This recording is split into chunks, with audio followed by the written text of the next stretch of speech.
Total Extreme Wrestling, my name is Brendan Plays. This is All Elite Wrestling. We're not going to mess about today. We're going to jump straight into our first show of today's episode. Obviously, we've got Dark, we've got Dynamite, and Rampage, so we need to ramp it up a little bit and get straight into it. So let's kick it off with AEW Dark. We are on the road once again, still touring, and this time we're switching it up a little bit. We're kind of moving different locations and starting to go to some places that maybe we wouldn't get to all the time, but somewhere like a Cleveland is where we're going to hit today. So let's see how many fans we get and let's see how the show does. So let's get into it. So Dark, on the pre-show, we got the tag team of Tay and Anna. So Tay J, they're cutting a promo, boosting up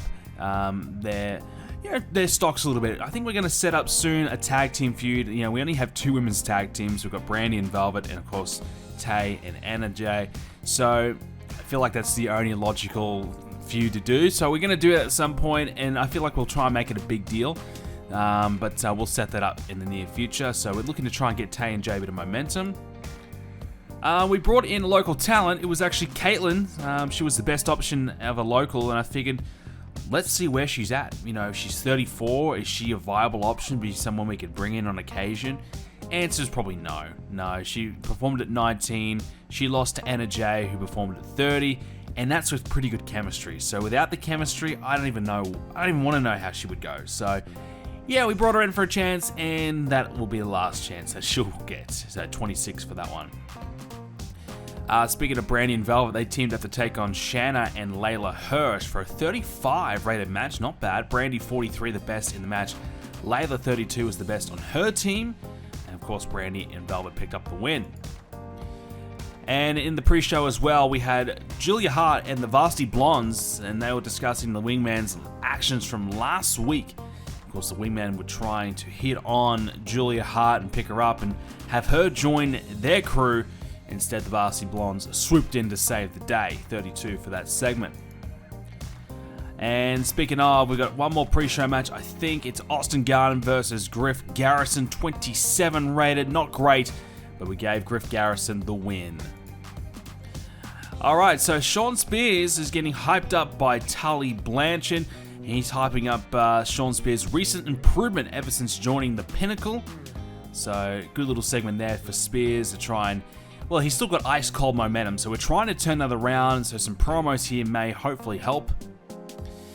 Alright, so we had Ricky Starks versus Sonny Kiss. I believe this is the first match of the main show of Dark. 36 rated, Starks 38, Sonny Kiss 29. And not a great match in the end because they had no chemistry at all. So, yeah, pretty poor way to start the show, unfortunately.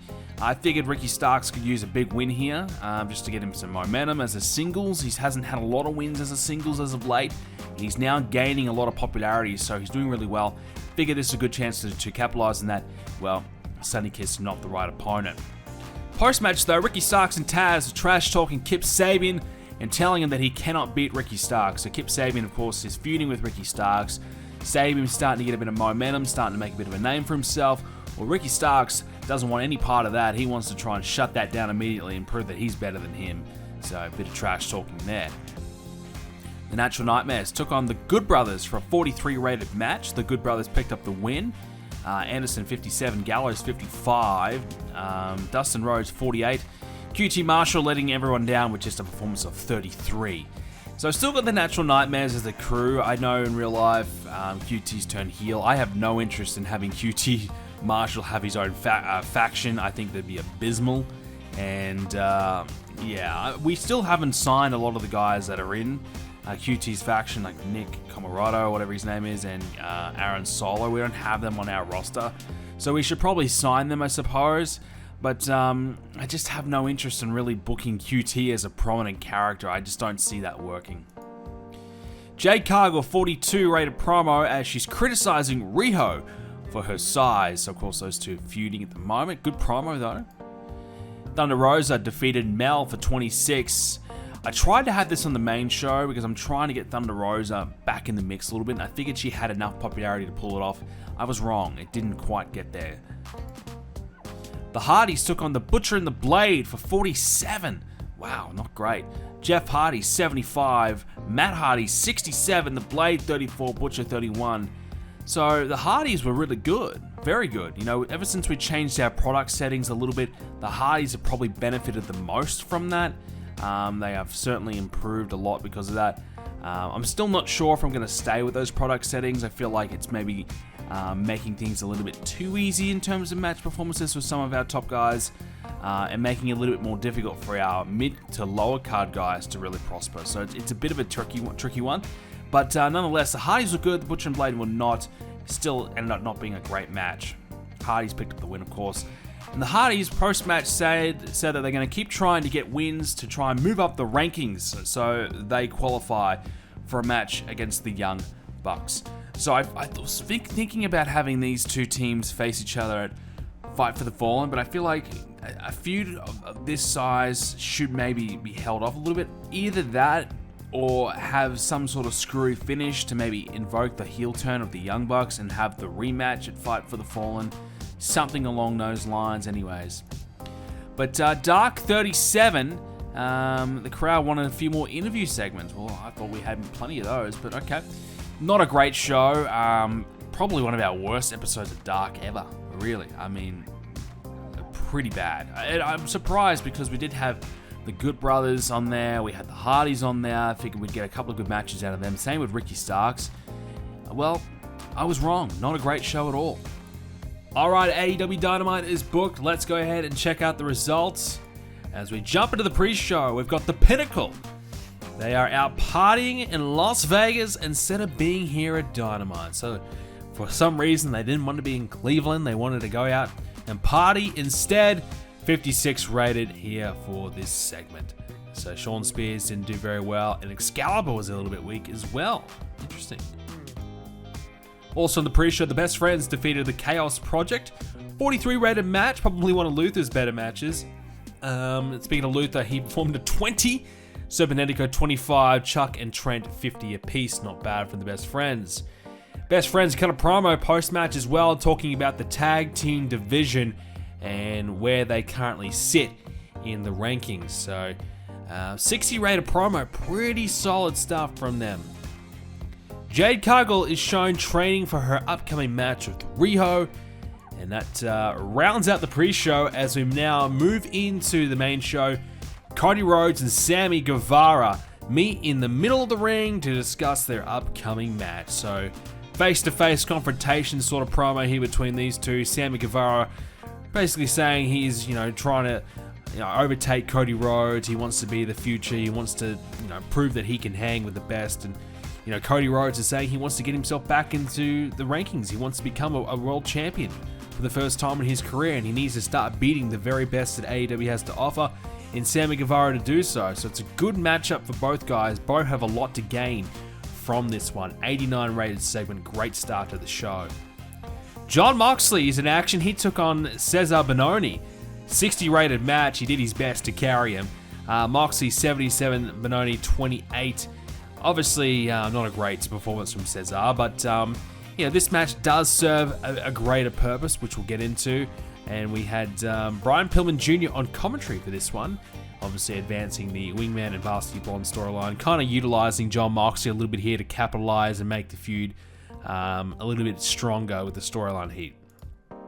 Post-match, the Wingmen tried to fight Moxley, but it's Eddie Kingston who comes out and helps Jon Moxley fend him off. So Kingston in for the save, and we are setting up the Moxley and Eddie Kingston tag team, which I think is a good thing. For Moxley, he's out of the title picture. There really isn't a lot for him to do. Eddie Kingston's just turned babyface. He's floundering around. Great opportunity to elevate Eddie Kingston, utilizing Moxley to do so, and great opportunity to get Moxley involved in something a little bit different, some fresh matchups. So, even if it is a 3 to 6 month project, maybe it could be even longer, I don't know. It should help both guys, at least for the time being. So, and adding a bit of star power to the tag division as well will help. For example, if Moxley and Kingston had a feud against the Wingman, for example, that's going to elevate the Wingman because of Moxley's star power. So I think it's a positive thing, and we'll obviously call them the Wild Things, and we'll go from there. Chris Daniels was defeated by Santana in a 58 rated match. These two, no chemistry, so this could have been better if they had it, but still pretty solid match in the end. So Santana getting the win, advancing that little feud that's going on.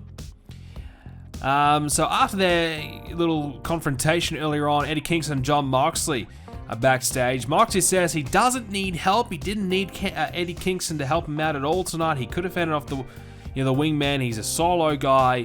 Eddie Kingston says, look, people are jumping us from behind. We're having troubles with everyone. The numbers games are catching up to us. We need to band together. We need to watch each other's backs. Otherwise, we just can't get ahead of here. So Kingston kind of making a bit of sense. Moxley looking as though he agrees with it. So we kind of get the wheels turning here for the formation of this team. Brandy Rhodes defeated Big Swole in a 40 rated match. Brandy 42, Big Swole 31. Well, obviously wanted to get Brandy on TV. We're gonna set her up for this tag team feud coming up soon. But also, she is the most popular woman in the division. So we're trying to capitalize on her and at least allow some of the other women to be on Dynamite on the main show if Brandy's involved. So it has its benefits in the end. We had Diamante as the guest of Britt Baker's waiting room segment, and they talk about their upcoming title match. So 46 rated here between Britt and Diamante. This little storyline is doing pretty well. Nice little way to advance it here as well. Park took on Scorpio Sky, TNT Championship on the line. 67 rated, Park 77, Scorpio 45. Pretty good stuff here. Obviously, we're talking about Park not having a lot of competition, and he wants to defend that title as much as he possibly can. So another defense here for him, and a solid match here with Scorpio. Mark Henry sends a warning to Christian Cage about what Will Hobbs will do to him at Fyter Fest. So obviously Mark Henry is the manager of Will Hobbs, and Christian Cage and Will Hobbs are going to battle it out one-on-one. So Christian's on a mission just to basically beat every young guy in AEW and prove that he's still is the future, even though he's at his advanced age. He's still just as good as anyone. So he's trying to do that with Will Hobbs here. Mark Henry says, look, it's not going to happen. The Hardy Boys took on the Gun Club for 53. The Hardys picked up the win. Quick match. So Jeff Hardy 76, Matt Hardy 70. Billy Gunn was the best, of course, on the Gun Club 42. Austin Gunn 28. Not too bad. So, yeah, look, obviously we're trying to get the Hardys some more wins, working with some of the lower tag teams as well. Will hopefully boost up low teams. Billy Gunn's getting ready to retire, so it's always good to have him take a few L's on the way out, and Hardy's had a decent match here. Post-match, the Young Bucks were interviewed by Alex Marvez, and he asked them, look, are you guys worried at all about trying to potentially facing the Hardys in the near future? And they say they're not just concerned yet. They want to see them pick up a few more wins before they believe that they're ready to face them. 77. Kenny Omega cuts a promo on Miro about their upcoming match. So Miro and Kenny Omega are part of the Fyter Fest qualifying tournament. Will be the main event of tonight's Dynamite. Before we get there, Lance Archer. Yes, we forgot about Lance, but he's back. He actually has a match against Colt Cabana, 60 rated. Lance picked up the win. So nice match there between these two. Lance Archer needs a win. I just haven't quite got anything for him at the moment.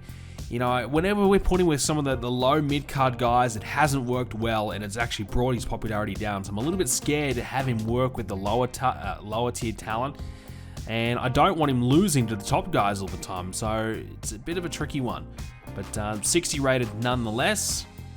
And the main event was 72 rated. So this match was apparently a little bit too long.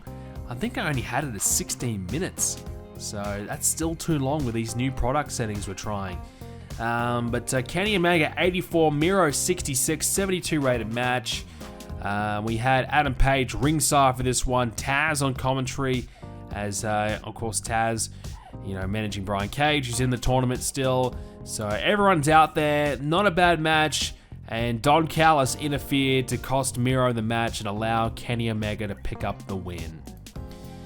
And it gives us a 72 rated show. I'm a little surprised we got that, considering Considering we only had one decent match, I suppose a couple of good segments kind of brought it over the line. But yeah, a little bit lucky, I would say. All right, let's have a quick look at the results for Dynamite. 860,000 viewers.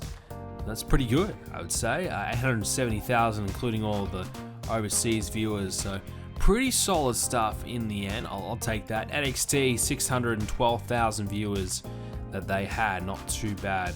They had a 73 rated show. They just had to outdo us, didn't they? We had 1,915 people in attendance, which is, I would say, fairly low. I think we could probably do better than that. I'm a little surprised it is as low as it was. But anyways, that's fine. So, as of right now, the big news that's going on in the world of wrestling, so as I'm recording this, Aleister Black has decided to leave the WWE, not because he wanted to, because he was released, and join up with All Elite Wrestling. Now, obviously the big surprise is how quickly he signed with AEW. I didn't think he would be able to this soon. So I didn't even think about potentially signing him to a deal on our game anytime soon, but he is officially available. So the big question is, are we going to follow suit? I suppose every time there's been a signing for us so far in the series, we have gone on and done that, other than Andrade, which I am also considering about changing that as well and bringing him in as well, and maybe having him, because he's currently got a Mexican contract. Well, I think we can maybe have him still work in Mexico and maybe come over to us as well and kind of split his time in between the two. I think that would be fair. So that's kind of where I'm potentially heading with this. So Aleister Black, he's got 70 popularity. He's earned that popularity. He started at 64 in the game. He's moved up the ranks a little bit there. He's done fairly decent. Didn't win any championships on the main roster of the WWE. But he averages 82 this year and 80 across both years here in the game. 39 wins, 21 losses. So he actually got a pretty decent push. And, majority of his matches are 80 plus. They really are. They're pretty solid. He's got 70 popularity is quite big. And so if we were to sign him, he would definitely come in as one of our top guys.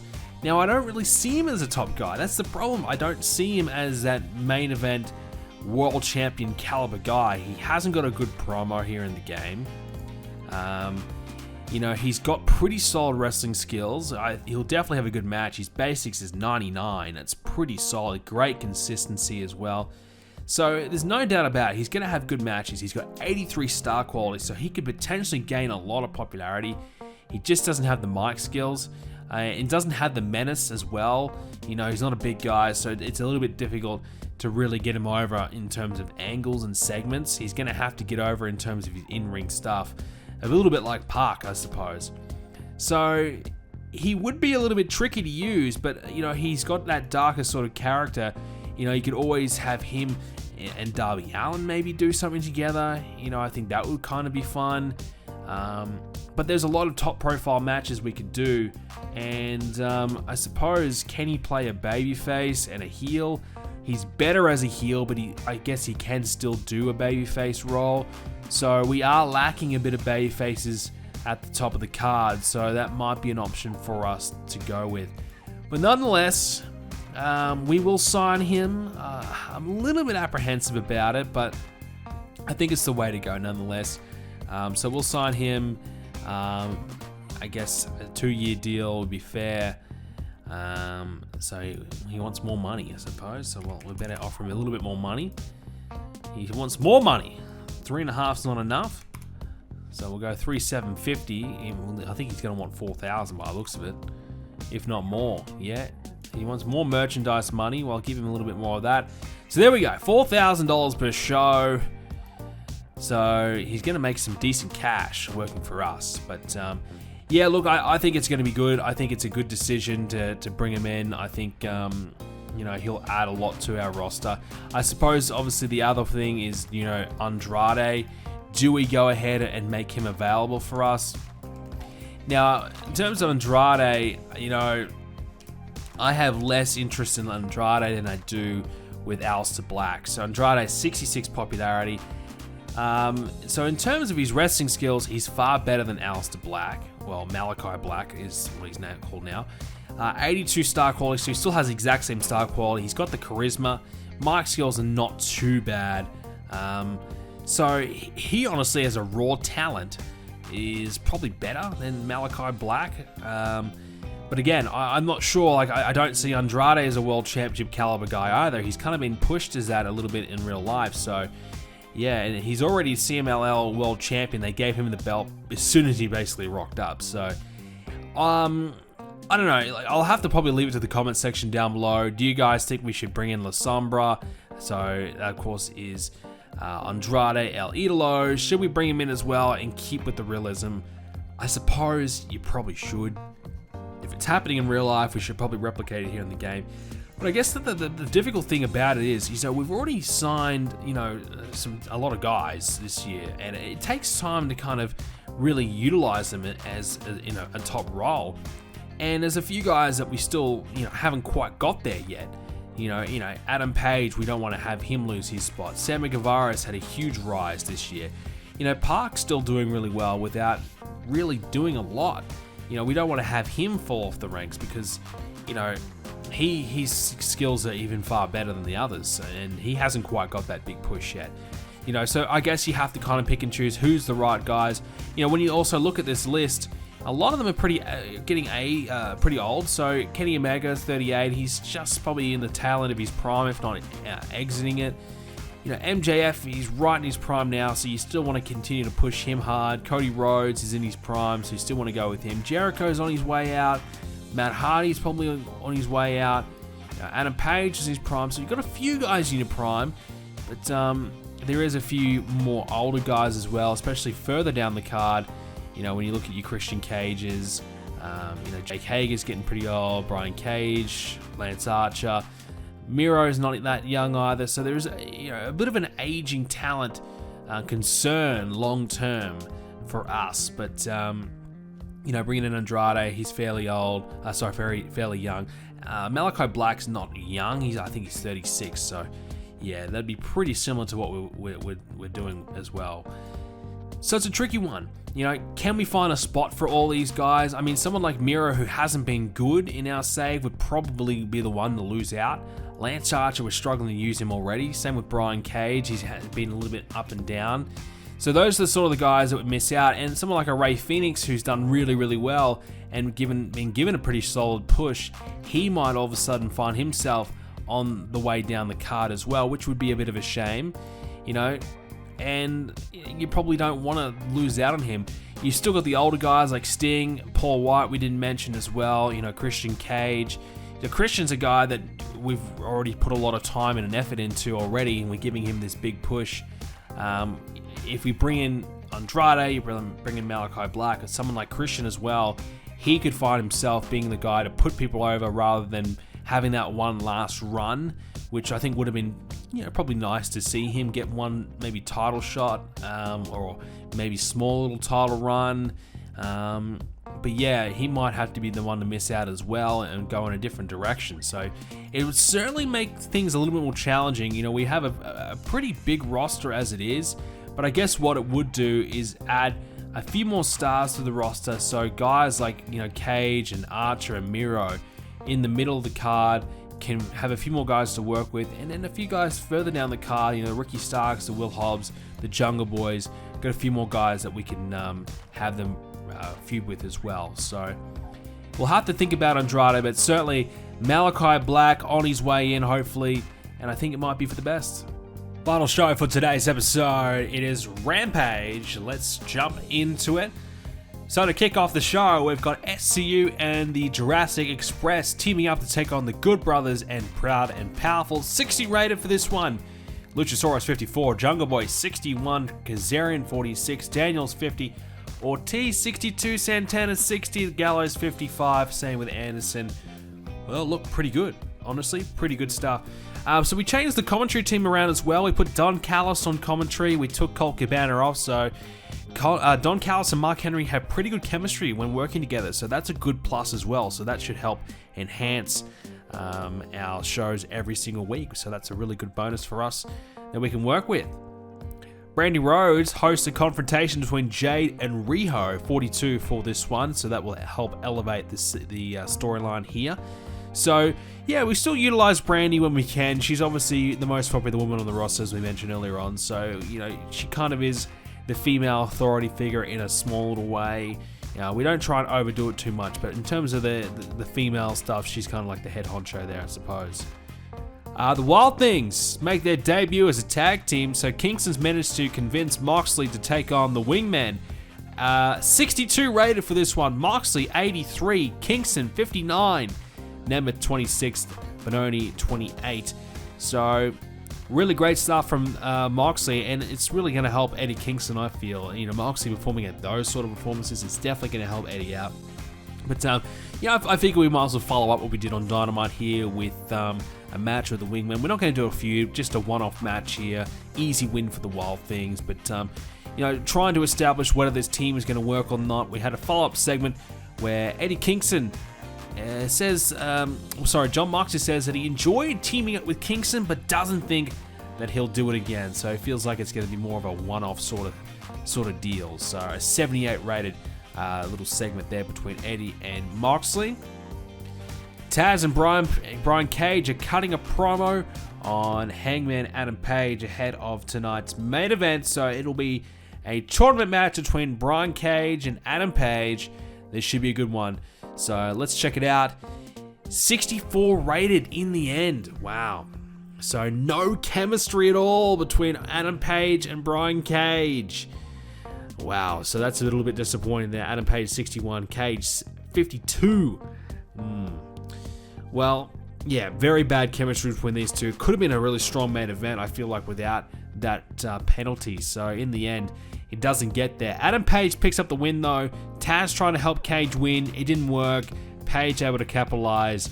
And now, of course, Omega and Adam Page in the final. One last time. Who's the better out of the two? One final match. This feud's been going on for ages. I know. Probably a little. I didn't plan to have these two, meet again. I thought the feud was done, but it just, as it turned out to be, they're just gonna have to have one more match, and that's it, to figure out who gets the next title shot. So that'll come up soon, and we had Adam Page celebrating his big win to close out our episode of Rampage. 65. Yeah. The main event was a bit poor. Obviously, I feel like the other matches are good. The opening match was good. The second match was good. Wild Things from Wingman was pretty good, considering who was involved. The main event had it delivered. I feel like this would have been a solid show. So we had this one in Texas as well. 2,100 fans this time. Alright, so to round up the episode, let's check out the results for our episode of Rampage. Quick look with SmackDown. They had a 76 rated show. Roman Reigns versus Shorty G in the main event. Chad Gable. So Rampage, as we said, 65 rated. We got 704,000 viewers, 0.93 TV rating. So Rampage so far has been pretty good with the results and the ratings. If we can keep that up, I think we'll definitely continue to make some extra cash off of it, and hopefully get more people a little bit more TV time, which is obviously what we're trying to do. More people on TV, the better. So we'll have a quick look at the popularity changes before we go. So the other thing we did as well is we did change the product settings again. So I know I changed them originally. I found a different product settings that I feel like may work a little bit better for us. So over the next couple episodes, we're going to trial a different product setting again, because I think what we had just wasn't quite what we're looking for. Certainly we couldn't have any longer matches. So now we can go back to having long matches again, and we shouldn't be penalized. We don't have to do all the ridiculous steal the show, wild brawls, all that sort of thing. We could just have straight up matches and not be penalized for that, which is ideal. So Adam Page, ahead of his big match against Kenny Omega, has got 75 popularity in the Southeast and a few other areas as well. So he's very much so booming at the moment as a big top star for us. Even Matt Hardy's now considered to be a major star, which is a bit of a jump for him. He's back in the 60s in terms of his popularity. So nice bit of movement from him after working with Jeff Hardy in recent times. Christian Cage, I feel like he can get close to 70 once he defeats Will Hobbs. He won't be too far off. Cody Rhodes, 80 in the Southeast. Huge numbers for him. Jeff Hardy, he's got 70 popularity. So, Jeff, he's been one of the guys that have benefited the most from the product setting change. Things are working out pretty well for him. Moxley's 78 as he now enters the tag division. Hopefully that will help Eddie Kingston out a lot. Kenny Omega's got 76, so very similar numbers between him and Adam Page. So that's good to see. MJF, he's the world champ. He's currently having a bit of a month off. He doesn't have to do a lot at the moment. He's got no opponents. 76 popularity in the Southeast. 81 in the Southwest and Tri-State, so we got to get him back to those areas. The Young Bucks, 66, so doing really well as well. And Guevara, 63, so yeah, probably won't beat Cody Rhodes, but I feel like he'll still have a really, really solid match, which I think will be exciting to see how he goes there. Brian Cage, 58, despite the loss. Jake Hager, we don't really use him a lot in matches. I feel like we probably should. He just doesn't do very well. But maybe more tag team matches. I think if Hager had a tag team, I think that would be great for him, but just no one to team up with him in the inner circle, really. Unless you went back to Chris Jericho and Jake Hager, which, I mean, you could. I feel like there's probably more to do with Jericho than that, though. And so, in the middle of the card, not a lot of changes there. We'll go a little bit further down. So you can see, even though we're still giving Will Hobbs a big push, he's still not considered to be recognizable just yet, so the fans aren't really adjusting to him yet.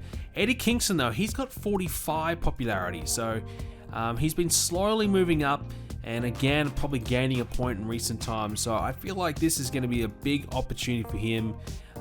He's having a lot of matches all around the world, so that's all going to help him as well. In terms of AEW, he's averaging 58, he's 7-7 this year, so I feel like this is the chance for him to really, gain maybe enough popularity to make him hit 50, 55 plus. If he can do that, that'd be fantastic for him because he's got enough skills. He's got a great promo. He could definitely have a really good feud with a main event guy just because of his promos alone.